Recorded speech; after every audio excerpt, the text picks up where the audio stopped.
Bienvenidos a Conexión Mental. Nosotras somos Gabriela Arias y quien les habla, Katy Olivo. En el episodio de hoy vamos a estar hablando de un tema que es muy interesante y muy importante y es sobre por qué ir a terapia. También vamos a estar hablando de algunos mitos y realidades y cómo reconocer de una u otra forma cuándo realmente necesitamos buscar ayuda profesional. Bueno, primeramente voy a introducir a mi compañera Gabriela, la cual nos va a hablar un poco sobre qué es terapia psicológica. Es importante realmente definir un poco más, tener mayor claridad sobre qué significa esto de ir a terapia y qué es terapia como tal. Entonces, cuéntanos, Gabriela. Hola a todos los que nos están escuchando. Como lo decía Katy, el día de hoy vamos a hablar de ese concepto de ir a terapia o de la psicoterapia. Es un concepto bastante amplio, pero vamos a tratar de abordarlo de una manera sencilla y práctica para el episodio de hoy. Bueno, la psicoterapia es un tratamiento de colaboración basado en una relación entre la persona que asiste a terapia y el terapeuta, cuya base fundamental es el diálogo. Esto es muy importante porque además de proporcionar un ambiente de apoyo que le permita al consultante o a la persona que decide tomar la decisión de asistir a terapia, pueda hablar abiertamente de lo que sea que le está generando un malestar en su vida o en su cotidianidad en este momento. También es válido decir que cuando asistes a psicoterapia o cuando asistes a terapia psicológica, el terapeuta va a asumir una postura totalmente neutral, de escucha activa a lo que el consultante está diciendo o va a referir acerca de su problemática o su malestar. Es por ello que es un espacio donde la persona se pueda sentir segura y es un espacio de trabajo en conjunto para poder identificar y trabajar en aquellos patrones tal vez de pensamientos, de comportamientos que le están impidiendo a la persona sentirse bien en este momento, desenvolverse de una manera asertiva en su cotidianidad, en sus ambientes cotidianos, en sus ambientes familiares, de trabajo, personales también. Así es, Gabriela, de acuerdo. Y hay dos cosas que quiero enfatizar con base a lo que estás hablando. Uno, lo del espacio de trabajo en conjunto. Y dos, lo de trabajar tal vez en aquellos patrones de pensamiento y comportamiento. ¿Por qué quiero hacer énfasis en esos dos aspectos? Uno, porque evidentemente el espacio de trabajo en conjunto es fundamental, teniendo en cuenta de que aquí entre terapeuta y consultante tiene que haber una alianza terapéutica. Yo creo que desde el principio, como terapeutas, tenemos que dejar muy claro las reglas, por así decirlo, del proceso, y es importante el compromiso, la adherencia del consultante, ¿sí?, a ese proceso terapéutico que está dando inicio. Entonces es importante saber de que él va a tener de cierta forma que comprometerse y trabajar en conjunto con el terapeuta. Esto es básico y creo que realmente es fundamental a la hora de establecer esa alianza y esa relación terapéutica que va a marcar una pauta para que el proceso realmente pues se cumpla de acuerdo a esos objetivos que se plantean desde el principio. Y lo segundo es aquello que estabas hablando de tal vez trabajar en patrones de pensamiento o comportamiento. Creo que realmente lo mencionas, Gabriela, de tal vez, porque también esto va a depender del enfoque del cual el terapeuta esté trabajando. Aquí es importante hacer una pequeña aclaración porque no es el tema central de nuestro episodio, pero es importante aclararlo un poco y es que psicólogos clínicos hay muchos y como tal también hay muchos enfoques de abordaje, ¿sí? Entonces es importante de que de cierta forma cuando la persona tome la decisión de buscar ayuda profesional, hombre, de una u otra forma sepa si tiene inclinación tal vez por algún enfoque, si tal vez conoce, tiene amigos psicólogos o familiares, que pueda realmente indagar de qué tipo de terapeuta debe buscar. Y en el caso que realmente no sepa, que no tenga un acercamiento y demás, que es lo que realmente más se ve, en ese primer espacio, en esa parte de relación terapéutica es importante inclusive hablar esto, ¿sí? Dejar claro que vamos a trabajar sobre un enfoque cognitivo-conductual, vamos a trabajar sobre un enfoque psicodinámico, un enfoque humanista, en fin, hay muchos enfoques y es importante dejarlo claro porque uno, para que se ajuste realmente al caso que está presentando el paciente y a la vez si cumple con las expectativas, porque realmente a veces puede acomodarse muy bien, por ejemplo, el enfoque cognitivo-conductual a un caso de depresión, por ejemplo, pero realmente ese paciente dice es que yo quiero simplemente hablar y me han hablado y me han recomendado mucho tal vez trabajar con un psicoanalítico, entonces pues también hay que tener en cuenta las expectativas que trae el consultante. Sí, desde el primer momento aclararle cuál es el enfoque desde que trabaja pues el psicólogo. Ujú. Nosotras particularmente trabajamos desde un modelo empírico analítico. ¿Qué quiere decir esto? Que todo lo que hacemos durante las sesiones de terapia, durante las sesiones de consulta, pues está sustentado bajo un enfoque que tiene evidencia científica, ¿no? Y lo que tú mencionabas, que esto también permita crear ese rapport o lo que yo llamo esa relación terapéutica, esa alianza de la que tú nos hablabas, Katy, y dejar esos propósitos bien definidos desde el principio. También con propósitos y reglas claras nos referimos a qué quiere trabajar el consultante desde la primera sesión y que el terapeuta también sea consciente de decirle, hey, podemos trabajar esto y esto tal vez o no, porque muchas veces vamos con expectativas o con una problemática que los consultantes, o me ha pasado a mí en mi práctica profesional, es que llegan con un problema y en el momento en que tú los evalúas te das cuenta que el problema realmente va por otro lado y que el abordaje realmente es otra cosa muy diferente a las expectativas con los que ellos llegan. Entonces, desde ese momento también es importante dejar claro la postura tanto del consultante, sus expectativas, qué es lo que quiere trabajar en terapia, y nosotros como terapeutas, como psicólogos, también dejarles muy claro qué se puede y qué no se puede trabajar en sesiones. Ser realmente muy racionales y muy realistas con lo que se puede conseguir dentro del proceso terapéutico. Claro, Gaby, eso es fundamental y quiero tal vez adicionar algo más y es frente al tema de lo que estás hablando de dejar claridad también por dónde se arranca en un proceso terapéutico, porque Exacto. algo también que a mí particularmente me ha pasado mucho es que los consultantes o los pacientes piden cita y desde la primera sesión ellos creen de que ya de una se va a comenzar con terapia, ¿sí? O que el terapeuta inclusive va a solucionar todos mis problemas como una píldora mágica y no, no es así. Realmente en un proceso terapéutico y sobre todo como lo mencionabas ahorita, bajo un enfoque basado en la evidencia, trabajamos de una forma muy estructurada y es importante saber de que en esa primera terapia o en esa primera sesión es una sesión que comúnmente se le conoce como una sesión de valoración, una sesión en la cual el paciente va a exponer su motivo de consulta, ¿sí? Y se va a ir ampliando muchas veces, y creo que la técnica que más se utiliza es a través de entrevista, muchas veces semiestructurada, estructurada, con algunas preguntas abiertas, y vamos a ir ampliando ese motivo de consulta y muchos otros datos que son importantes también de la historia del paciente, y eso es lo que va a permitir de cierta forma también determinar lo que tú dices, si el caso puede seguir siendo tratado o no, ¿sí? O que inclusive si hay que remitir a otro colega, si se necesita apoyo interdisciplinario por psiquiatría o por otro profesional de la salud. Y allí se marca la pauta de lo que van a ser las siguientes sesiones a nivel de evaluar para posteriormente sí entrar a esa fase activa que sería la terapia misma. Bueno, creo que aquí también es importante decir que los procesos de terapia o de atención psicológica tienen unas fases y como tú lo dijiste desde el principio, tú no vas a poder intervenir en la problemática del consultante y quiero dejarlas claras porque esto también va con las expectativas de los consultantes, lo que tú decías, llegamos a terapia y nos encontramos que el consultante en la primera sesión quiere arreglar todos sus problemas como esa píldora mágica, pero tal vez las cosas no son así.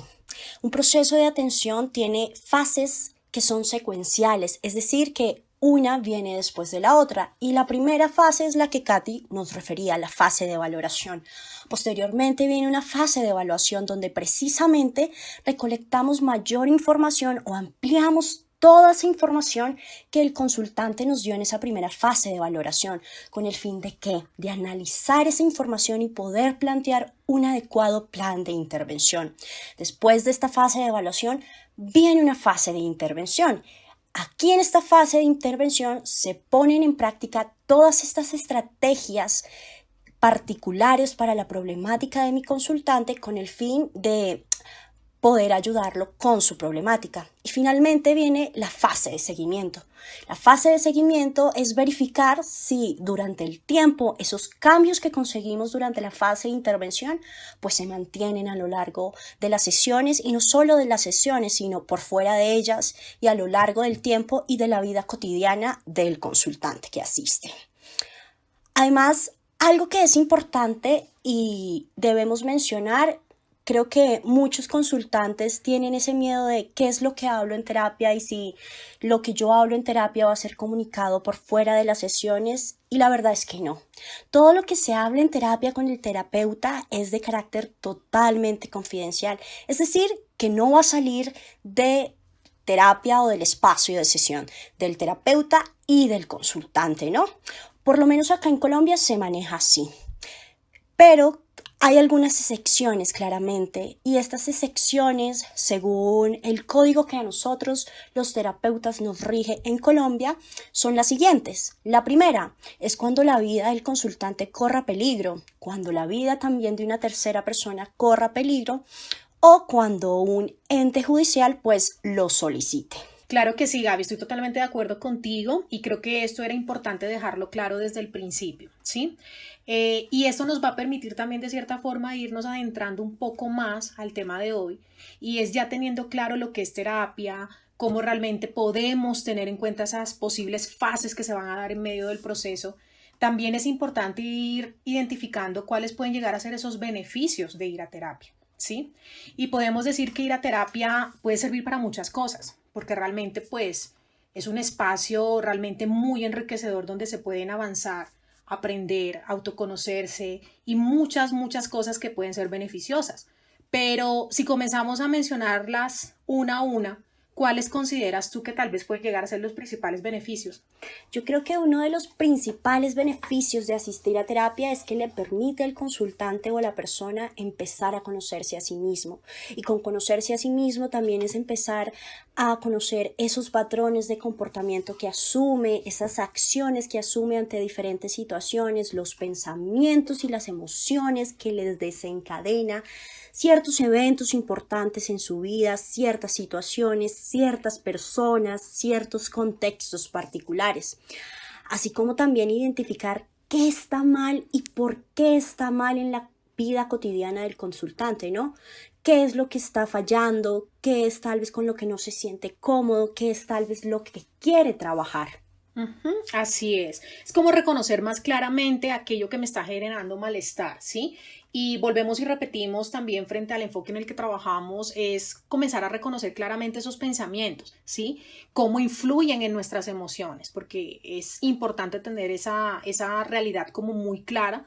Desde el enfoque cognitivo-conductual en el que trabajamos nosotras, los pensamientos llegan a tener una relevancia muy importante porque de cierta forma comienzan a influir en las emociones y por ende también en la forma en cómo actuamos, en cómo reaccionamos, en cómo respondemos a esas situaciones que vivimos en el día a día.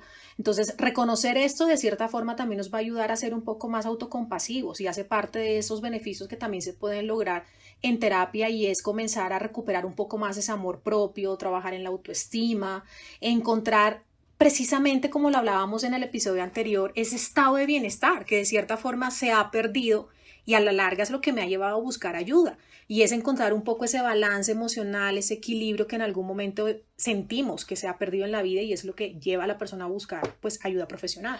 Y siento que cuando aprendes a reconocer, también aprendes nuevas formas para resolver esas problemáticas o esos conflictos que se le presentan al consultante. Asimismo, también se aprende a establecer límites con la vida, con las personas y con las propias metas que asume la persona. En terapia también pues te permite o te beneficia potencializar esas habilidades sociales con las que ya cuentas, mejorarlas y por supuesto prevenir el hecho de presentar alguna crisis emocional o alguna recaída que tenga que ver con tu estado de ánimo.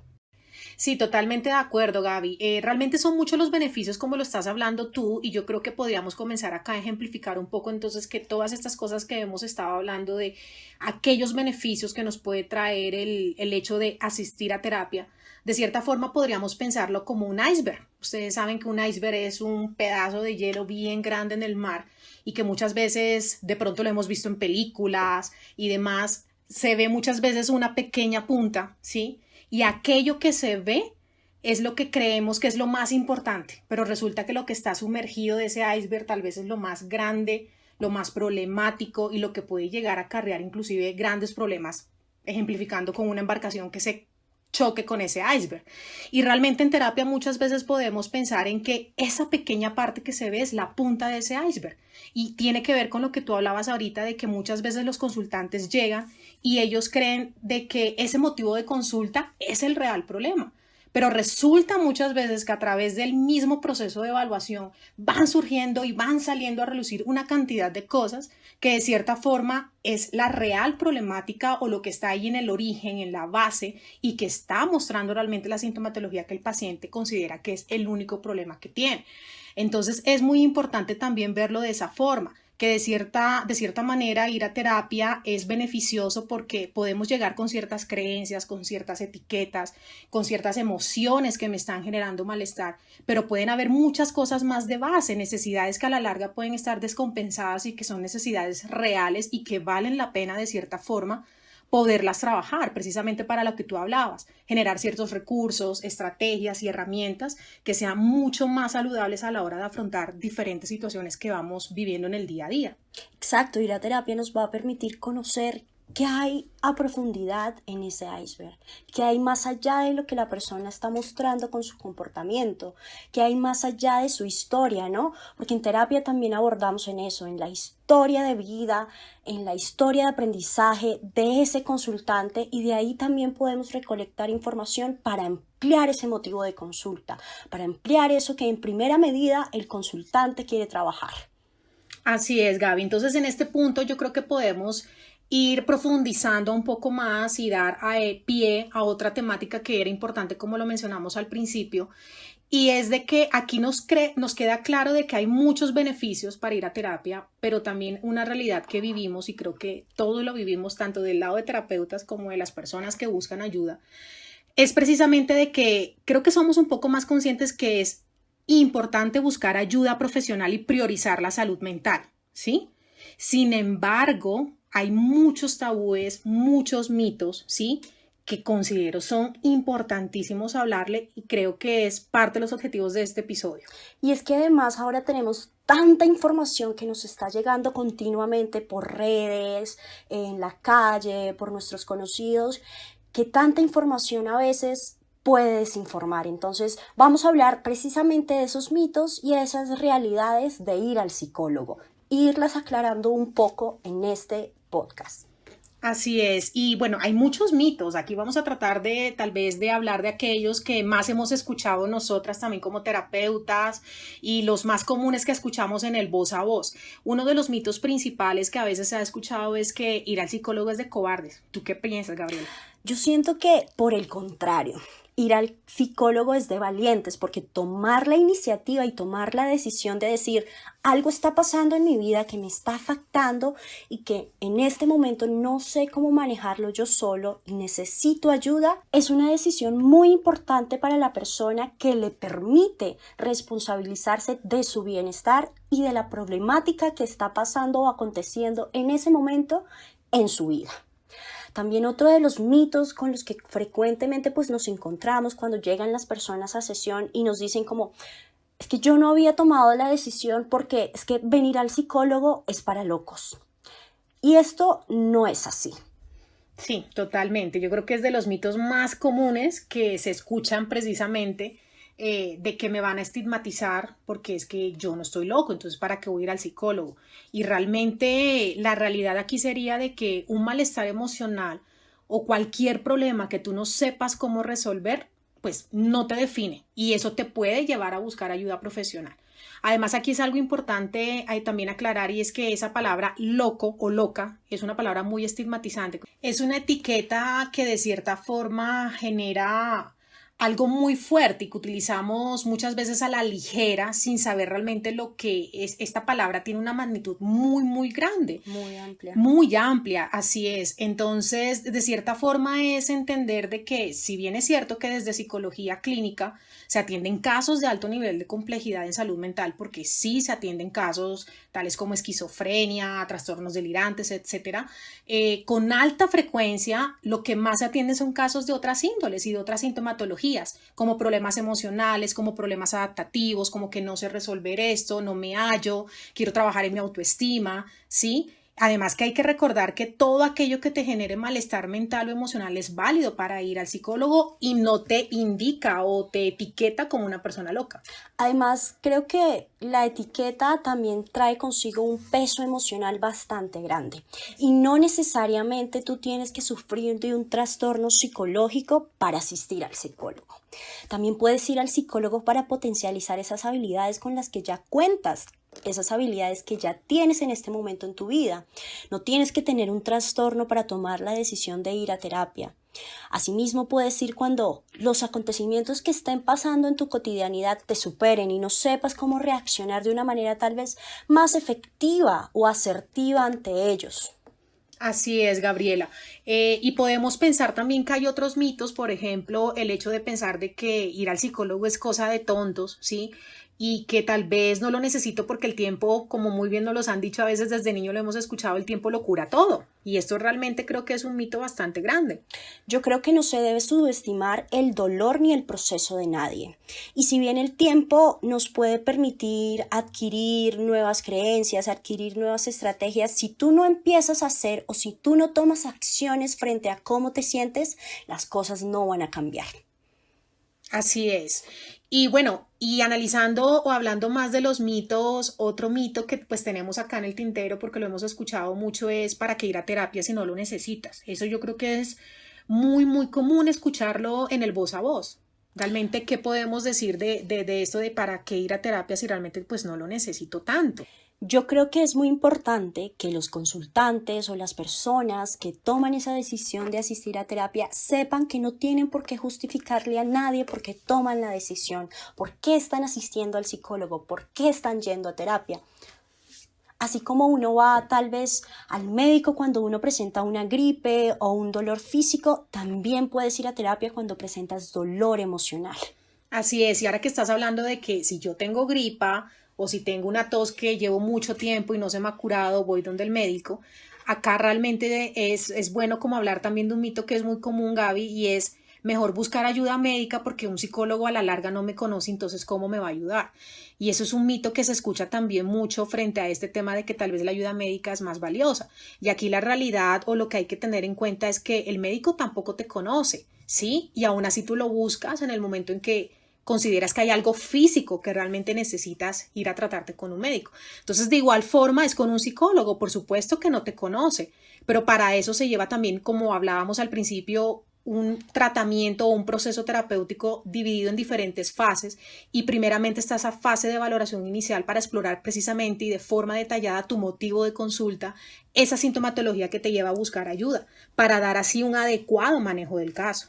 Así como el médico te puede mandar distintos exámenes para saber qué afecciones físicas tienes, el psicólogo también te puede mandar diferentes tareas, diferentes pruebas psicológicas o diferentes estrategias con el fin de analizar qué está pasando a nivel emocional contigo. Otro de los mitos que constantemente escuchamos es que ir a terapia es un proceso largo y que ir a terapia es un proceso que va a durar toda la vida. ¿Tú qué piensas de eso, Katy? Pues que la realidad es que no, porque lo hablábamos ahorita, si bien es cierto que en psicología hay diferentes enfoques de tratamiento y cada uno tiene una duración variable, también hay enfoques donde se puede abordar desde protocolos, desde terapias breves con una corta duración. Y lo mejor de todo es que son terapias y protocolos que son basados en la evidencia, es decir, que eso tiene muy buenos resultados.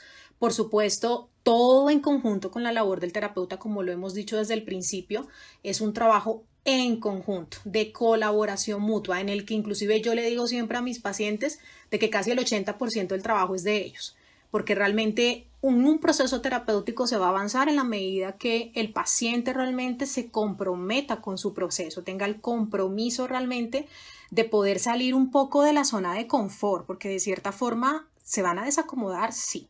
Se van a tener que enfrentar o más bien afrontar miedos, temores, cosas que le generan malestar, sí. Pero es que a la larga es necesario inclusive para comenzar a sanar un poco ese malestar. Dejar de evitar eso con lo que llevan tanto tiempo luchando, esos pensamientos, esas emociones, esas situaciones difíciles que se pueden trabajar en terapia, que se pueden manejar dentro de las sesiones o dentro del proceso de atención terapéutico.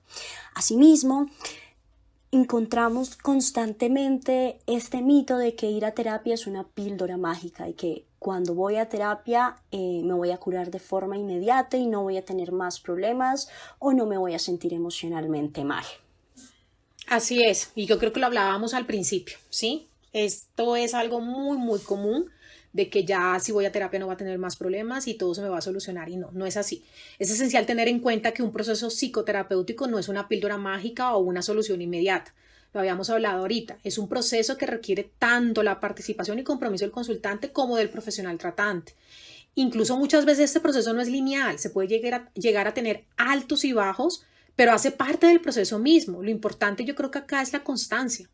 Y lo hablábamos al principio, el proceso terapéutico también nos puede prevenir esas recaídas o esas crisis que a veces suelen presentarse. Bueno, y con otro de los mitos con los que constantemente nos encontramos es que para las problemáticas relacionadas con salud mental solo funciona la medicación. Y esto no necesariamente es así, porque si bien es cierto la medicación es una parte muy importante y fundamental para tratar algunos trastornos psicológicos, no siempre es el único mecanismo o el único tratamiento para estas problemáticas. Diversos estudios que nos han demostrado que la combinación de un tratamiento psicológico y un tratamiento farmacológico puede ser de mayor utilidad, así como que los cambios se mantengan a lo largo del tiempo. Asimismo, pues existen diversas problemáticas relacionadas con la salud mental o con problemáticas emocionales que pueden ser tratadas sin necesidad de recibir un tratamiento farmacológico. Así es, totalmente de acuerdo, porque muchas veces se requiere, sí, esos procesos donde hay apoyo interdisciplinario, como hay otras veces en que no es necesario. Entonces es importante haber aclarado este mito. Otro mito que de pronto escuchamos y que acá lo tenemos presente porque se escucha mucho, sí, dentro del sector, pero que ya lo hemos hablado antes y es de que si voy al psicólogo nunca más tendré problemas. Creo que esto se relaciona mucho con el tema de que es una píldora mágica y que todo va a marchar súper bien desde este momento. Y volvemos y reiteramos de que no es así. La vida ni el proceso terapéutico es lineal, cada día se enfrentan nuevas y diferentes situaciones que pueden llevar a altos y bajos, pero sí es cierto que yendo a terapia, pues por supuesto podrás conocerte mejor y aprender nuevas estrategias y herramientas de afrontamiento que te ayudarán a ser tal vez mucho más funcional para enfrentar lo que vaya surgiendo en la vida, ¿sí? Porque hay situaciones en la vida que de una u otra forma pueden presentarse repentinamente, pueden ser catalogadas como problemáticas y el ir al psicólogo tal vez no te garantiza el no tener ningún problema, pero sí te va a brindar esas estrategias para que puedas afrontarlas. Otro de los mitos que nos encontramos es que las personas no van al psicólogo porque tienen ese temor a que sus amigos o familiares los critiquen.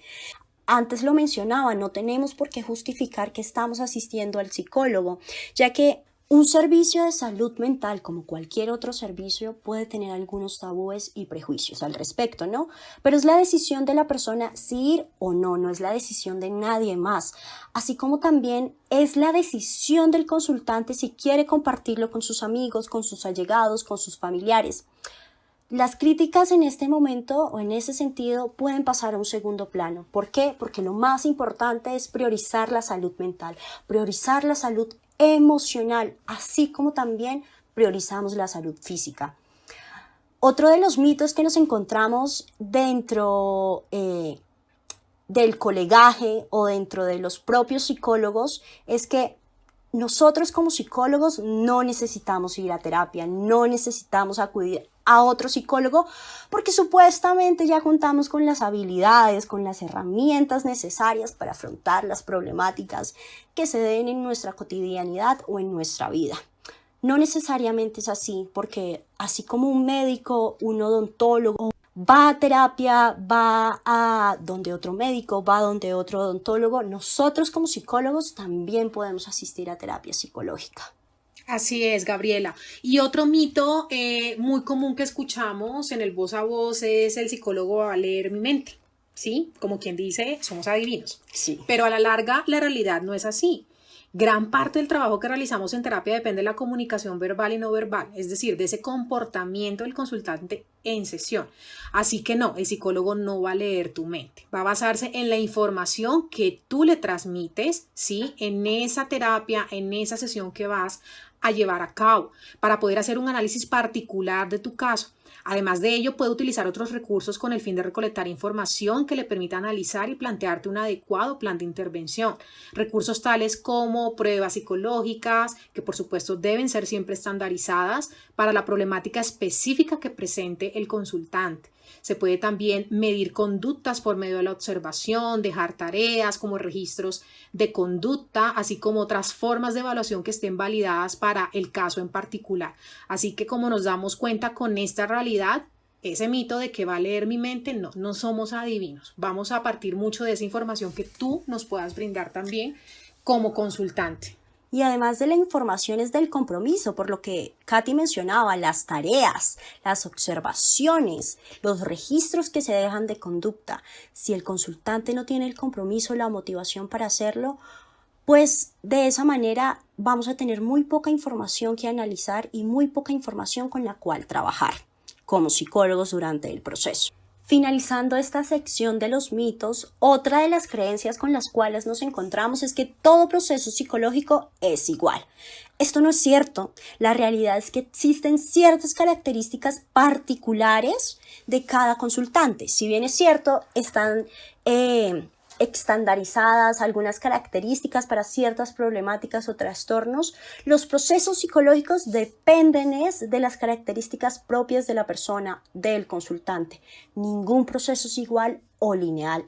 Por ende, esto también implica que como psicólogos nosotros estamos en la tarea de constantemente estar actualizándonos. ¿Para qué?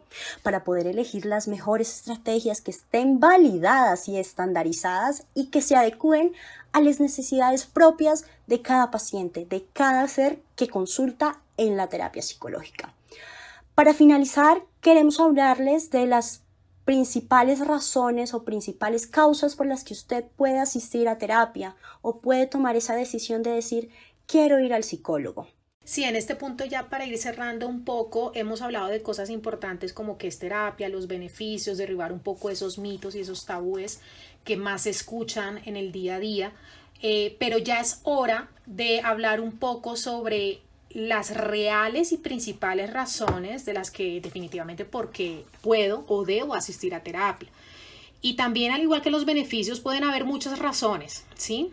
Pero creo que podríamos decir primeramente de que por algún acontecimiento importante o inesperado que tal vez haya influido en tu bienestar psicológico, en el que te hayas visto reflejado diferentes malestares en diferentes áreas importantes de tu vida, ya sea laboral, espiritual, personal, familiar, y que esté generando un malestar clínicamente significativo en tu día a día. Creo que esa es una razón principal para decir necesito buscar ayuda profesional.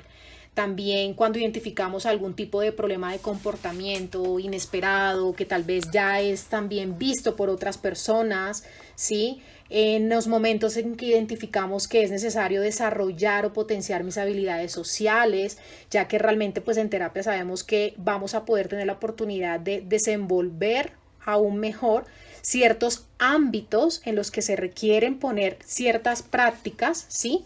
Y que en la terapia se pueda trabajar específicamente estas situaciones que de una u otra forma te pueden generar malestar al momento de hacer uso de estas. Además, podemos mejorar la comunicación que tenemos en nuestras relaciones sociales, nuestras relaciones laborales, personales, familiares, así como tener un mayor autoconocimiento y conciencia de nuestras propias emociones, de nuestros propios sentimientos, de nuestros pensamientos. Hacernos conscientes también de nuestros comportamientos y de cómo asumimos las situaciones que nos resultan difíciles de aceptar. En terapia también podemos trabajar esos vínculos personales o sociales y podemos mejorar las relaciones que mantengo con esos vínculos, trabajar en nuestros miedos, trabajar en nuestras limitaciones, así como en la superación de estos, mejorar nuestra atención, nuestra concentración, la percepción, la memoria, así como también trabajar en procesos de duelo que a veces pueden no haber sido resueltos, trabajar en manejo de adicciones o cuando, por ejemplo, presentamos hábitos de higiene del sueño inadecuados, cuando estamos teniendo dificultades para dormir, para conciliar el sueño, para mantener el sueño. Y cuando sabemos que a veces se nos presentan situaciones que no sabemos cómo afrontar, problemas que se presentan en la cotidianidad y en la vida diaria que nos o se nos hace difícil aceptarlos y encontrar soluciones frente a ellos. Y estos problemas que afrontamos en el día a día pueden verse reflejados en diferentes ámbitos, más que todo algo que es muy común, sobre todo en el área organizacional, a veces que tenemos la oportunidad también, por lo menos en mi caso, trabajar en esta área, es que a nivel de estrés laboral se pueden desarrollar muchas sintomatologías también que van dirigidas más a estados ansiosos y que de una u otra forma comienzan a alterar tu bienestar en diferentes áreas de tu vida. Tal vez todo ese estrés laboral lo vas llevando a otras áreas, llámese familiar, personal, y aquí es importante de que si logramos identificar esto, es una razón principal para decir, necesito ayuda, voy a buscar ayuda. Hay que comenzar a descubrir qué es aquello que realmente está mal, por qué realmente estoy teniendo esa sintomatología, este malestar. Es comenzar a descubrir también, de cierta forma, no solamente qué me está generando el malestar, sino inclusive comenzar a rescatar aspectos que son valiosos en mi vida para prevenir la aparición también de cierta sintomatología emocional o afectiva. Entonces yo creo que a manera general acá podemos pensar de que pueden haber muchas razones principales del por qué dar ese paso. Realmente yo creo que es un paso, como tú lo mencionabas ahorita, Gaby, que es de valientes, porque definitivamente es exponerse al propio dolor, al propio malestar. Inclusive algunos consultantes a veces sienten pena de hablar de ciertas cosas de que a la larga nunca habían identificado, pero es importante de cierta forma dar ese paso de valentía y que de una u otra forma va a llevarme a tener o a recuperar un poco más ese estado de bienestar. Además de estas posibles problemáticas que les mencionamos, sabemos que nosotros como personas a veces podemos tener otro tipo de problemáticas muy diferentes a las que nosotras mencionamos, y eso también es válido y puede ser un punto de partida del por qué puedo ir a terapia. Recuerden, no somos seres humanos iguales, no hay procesos iguales o lineales, tenemos historias de vida, historias de aprendizaje, situaciones, trabajos, relaciones totalmente diferentes a las de mi amigo, a las de mi hermano, a las de mi papá o a las de mi mamá. Sea cual sea la razón por la que tú tomes la decisión de ir a terapia, es totalmente válida. Y recuerda, no solo es válida, sino es práctica para el contexto en el que tú te estés desenvolviendo, para el contexto en el que te hayas criado. Y por último, queremos recordarles que invertir tiempo en su salud mental es igual de importante invertir tiempo en tu salud física. La salud mental y emocional también es importante, y por la salud mental y emocional también a veces podemos reducir nuestra actividad en nuestra vida cotidiana. Y por ello también debemos tomar las riendas de nuestra vida y aceptar que a veces necesitamos ayuda. Además que es una inversión. Yo siempre he dicho, es invertir en tu amor propio. Entonces, realmente es saber que hay que priorizar la salud mental, hay que priorizar la salud emocional, todo aquello que me genere malestar significativo, es importante darle la prioridad que se merece y entender que la salud mental y emocional es igual de importante que la salud física. Yo creo que esto es algo muy repetitivo, pero es algo que debemos de recordar siempre. En este momento, Gaby, yo creo que podemos ir cerrando, ¿sí? Creo que hemos ya hablado los temas que habíamos mencionado para el episodio del día de hoy, y pues queremos darle las gracias por habernos escuchado en este episodio y a la vez invitarlos a que nos sigan en nuestras redes, a que estén muy atentos porque se vienen cosas muy interesantes. Tenemos otros episodios con temas muy importantes y que inclusive entre los mismos pacientes han llegado a relucir de que son importantes hablarlos, y creo que en estos primeros episodios estamos tratando ciertos temas que tal vez ya se han podido escuchar en otros contextos, pero que es importante aclararlos, y vamos a ir avanzando poco a poco, inclusive con invitados. Así es, también queremos invitarlos a que si en estos 2 primeros episodios ustedes han tenido alguna pregunta, alguna inquietud que les haya surgido acerca de temas de salud mental, temas de salud emocional, y ahora de este episodio de cómo ir a terapia, cómo tomar la iniciativa, qué es la terapia, si tienen esas preguntas pueden hacérnosla. También quiero enfatizar en que en los próximos episodios que vienen vamos a tener invitados expertos en temas que pueden ser de su interés, en temas que conocemos, que se trabajan dentro de las sesiones de terapia. Como siempre, les queremos dar las gracias y los queremos invitar a que nos sigan en nuestras redes sociales. A mí me pueden encontrar en Instagram como psicogabrielaac y en Facebook como Psicología Gabriela Arias. Y a ti, Katy, ¿cómo te podemos encontrar? En Instagram me pueden encontrar como om.psicología_al piso consultoría y en Facebook como om Psicología y Consultoría en Talento Humano. Esperamos que este tema haya sido de su interés y nos vemos en un próximo episodio de Conexión Mental.